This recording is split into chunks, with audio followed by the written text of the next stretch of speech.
There. Sorry about the mic quality. I don't really have a proper one right now. I just want to talk a little bit about what I'm building, why I built it. The first question is, why don't I just make it into like a website? That's the easiest thing. I've done a lot of websites before. I just want to try to make something a little bit more localized. Just there's so many frameworks. It just seems so easy to make online. So I just wanted to try something different. Even though it uses similar technology, they both require internet. It's just I want to try to make something, like an actual software instead of just another web page. Development's been going for a while, a couple months, just on the side. More recently, I've had more time to really develop it and just work out some of the kinks, so that's good. Essentially, it's just a simple application that just uses a relay for messaging, like a lot of the, it's similar Messenger, Discord, maybe even Skype. The reason why you might want to use it, the question is, there's so many options, probably a lot better. Why would I want to use this? There's a lot of privacy issues when it comes to other options like Discord. Unfortunately, what a lot of people don't realize is that they don't really delete messages when you delete your account. So if you've sent some things when you were younger, when you didn't really know that, there's no real way to get rid of those now. And that's, I think, a really big issue, especially because it affects younger people so much. Adults may have a better idea about all that, but when you're younger and you send something, you want to just get rid of it. And then you find out years later, it's still there. I think that's really bad. I think Discord's really dropped the ball when it comes to user privacy. They don't, if you look online, one of the only things you can really do is, threaten them. Just send a legal document and say, get rid of this.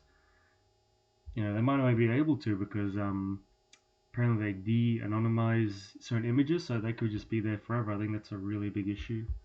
That's something I was hoping my application could try and combat. It just feels difficult to get privacy these days, especially with all these new digital ID bills. Just, it's difficult. I think people deserve privacy. They deserve their conversations to be their own. I think everything has to be sold, everything has to be tracked, analyzed. I don't think that's really fair. Another thing I wanted to touch on quickly is what exactly can Retro Messenger see? Because I think I want to try and make that clear without seeing people down, lots of log files and documentation, everything. So what exactly can it see when you send a message? Not much really. All it can really see is who you're trying to send it to. So the only reason you can see that is so it knows who to forward it to. It's kind of a dummy server where it doesn't do much processing. It just says, okay, this person's saying to this person, let me check to make sure that they aren't, lying about their username. There's a special token used, and so it just forwards that to different people.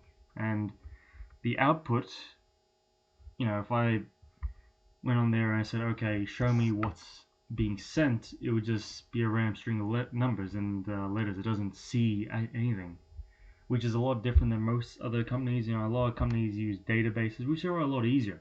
I think this project would be a lot shorter if I just used databases. Probably would take a month at most. But it's kind of defeats the whole purpose. And I'm pretty sure most companies don't even really encrypt their databases. I think part of that might just be time, takes too much time, or it's too difficult. But it's obviously a security issue, it's a privacy issue, since pretty much everything you send is able to be seen by someone. Some people don't find an issue with that, that's okay, but a lot of people do. A lot of people aren't really comfortable with that, and they just kind of try to ignore it. I know I do. I kind of try not to think about that aspect, even though I know exactly what's going on. That's definitely probably the most unique part of Retro Messenger. It's definitely the most difficult part, working with memory. Like I said, I worked with a lot of databases, and that would have taken, maybe a few weeks at most. But that kind of defeats the whole purpose. And and the memory aspect is the most unique part, since that's where messages live when you use the application. Essentially, you receive the messages, they're stored in your memory, and then when you exit out of the application, it's gone. And since I'm working on logging functionality, but since right now it doesn't save anything, it doesn't really exist, because what some people don't know is that when something's saved to your hard drive or your SSD, it can actually be recovered even if you delete it, since that's just making memory allocation. But with something that only uses memory, like Retro Messenger, there's nothing to really retrieve. Maybe, if the computer's still on, maybe there's some way you can go through memory. But since memory gets used, it probably won't stay there for long. So I think that's the most unique and different part. I think that's what a lot of users kind of appreciate. Kind of feeling like they have a little bit more power over their messages, since it's not just being stored somewhere to be analyzed and everything. And right now, Retro Messenger is completely free. If it was, the only time I'd move to it being paid is if the server was too slow, because right now it's just a simple server. If it gets a lot more attention, I might need to upgrade.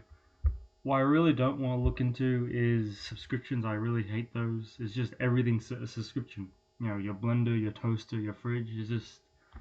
I would really prefer a simple one-time payment, like $5-10. That's it. Obviously, I'd need to do the math on that, because if this isn't gonna happen, if there was like 1 million people using it, maybe that wouldn't be enough. Maybe subscriptions would be needed, but I just really want to lean away from those. I think they're just invasive, and most of them, only exist so you forget about it and pay over and over. I really hate them. It has been different. C++ is a language I like, but it's nothing I really made anything major, and I've just made little projects. This is my first real project in C++. It's been a lot of fun. I like it's a low-level language, no frills. Feels like you have a lot more control over things. Surprised about the size of the project. Like, I've used React before, and even a simple web page can be a couple gigabytes, if you can believe it.